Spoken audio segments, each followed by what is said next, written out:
This is Salvador Alvarenga, a fisherman from Mexico. In November 2012, he embarked on what was supposed to be a routine fishing expedition off the coast of Mexico. However, he was caught in a violent storm that damaged his boat's engine and left him stranded in the vast Pacific Ocean. For 438 days, he drifted thousands of miles, battling hunger, thirst, and the relentless elements. The way he survived will shock you.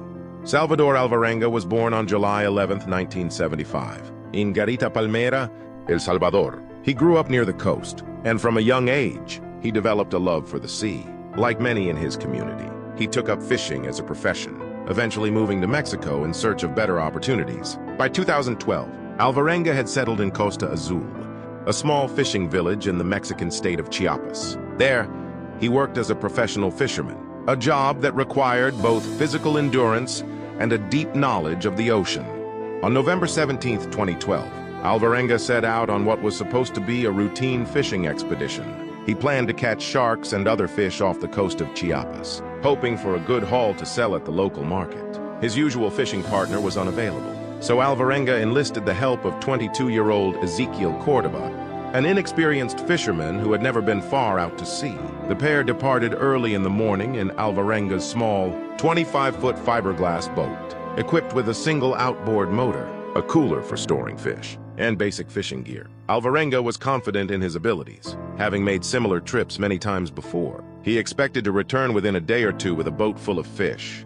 Shortly after setting out, the weather began to deteriorate. A powerful storm system moved in, bringing strong winds, heavy rain, and rough seas. Alvarenga, a seasoned fisherman, knew the dangers of such conditions but decided to press on, hoping the storm would pass quickly. However, the weather only worsened, and soon the waves grew too large for the small boat to handle.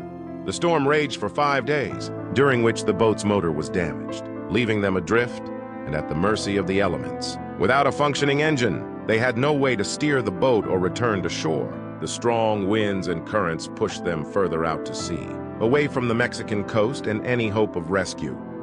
As the days turned into weeks, Alvarenga and Cordoba quickly realized they were in a life-or-death situation. Their immediate concern was finding food and water. The cooler that was meant to store their catch became a vital tool for survival. They managed to catch fish and small birds, which they ate raw. Rainwater, when it was available, provided a limited supply of fresh water, but they were often forced to drink their own urine or the blood of sea creatures to stay hydrated. The psychological toll of their ordeal was immense. The two men were isolated, with no way to communicate with the outside world, and no idea how long they would be adrift. They had to contend with the relentless sun, saltwater sores, and the constant threat of sharks circling their boat. They also battled despair, knowing that the chances of rescue were slim, despite the dire circumstances. Alvarenga tried to stay positive, encouraging Cordoba to keep fighting. He shared stories and talked about their lives back home to keep their spirits up. However, as the weeks turned into months, the younger man began to lose hope. After about 4 months at sea, Cordoba's physical and mental condition began to deteriorate. The lack of proper nutrition and the harsh conditions had taken a severe toll on his body. He became increasingly despondent, refusing to eat or drink, and eventually, he gave up hope of survival. Alvarenga did everything he could to keep his companion alive, but Cordoba succumbed to the elements and died sometime around the 4th or 5th month. Alvarenga was devastated by the loss of his friend and was faced with a difficult decision. To prevent the body from decomposing on the boat and attracting predators, he had to push Cordoba's body overboard. This moment was one of the lowest points in Alvarenga's ordeal. Alone in the vast ocean, he now had to contend with complete isolation, battling loneliness and the overwhelming fear that he might never be rescued. Alvarenga was now alone, adrift in the Pacific Ocean, with no land in sight and little hope of rescue. He continued to survive on raw fish, birds, and rainwater, and when it was available, he also faced constant threats from sharks and other sea creatures. The sun's relentless heat scorched his skin, and the salt water caused painful sores to develop on his body. To keep his sanity, Alvarenga developed a routine and focused on staying mentally strong. He would talk to imaginary friends and to Cordoba's spirit, which he believed was still with him. He also prayed regularly, asking God for strength and deliverance. Despite the overwhelming odds, Alvarenga refused to give up. He improvised fishing lines from parts of the boat, used his clothing to catch rainwater, and kept his spirits up by imagining a reunion with his family. He had drifted so far from land that he had no way of knowing where he was, but he remained determined to survive. After 14 months adrift, on January 30th, 2014, Alvarenga spotted land on the horizon. He could hardly believe his eyes. As he drew closer, he realized it was not a hallucination. He was approaching a small, uninhabited atoll.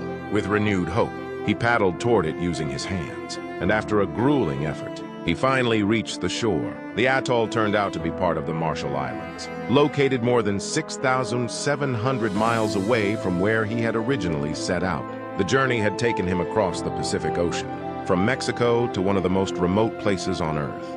After his rescue, Alvarenga returned to El Salvador, where he was reunited with his family. He later moved back to Mexico, where he struggled to adjust to normal life after his ordeal. He suffered from post-traumatic stress disorder, PTSD, and had difficulty reintegrating into society. However, he also found solace in sharing his story with others and became an inspirational figure for those facing their own struggles. Alvarenga was found by two locals who initially thought he was a lost fisherman from a nearby island. When they realized he was not, they alerted the authorities, and Alvarenga was soon taken to a hospital for treatment. He was severely malnourished, dehydrated, and covered in sores, but he was alive. Alvarenga's story raised questions about the limits of human endurance and the psychological aspects of survival. He credited his survival to his faith, his determination, and the thought of seeing his family again.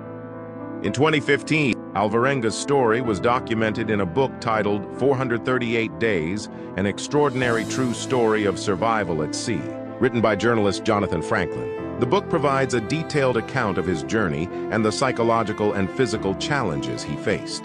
His incredible journey, spanning over 438 days at sea, is one of the most remarkable survival stories in modern history. Despite the overwhelming odds, Alvarenga's determination, resourcefulness, and mental strength allowed him to endure an unimaginable ordeal and live to tell the tale. Thank you for watching this video. Hit that like button and subscribe to my channel for more interesting videos.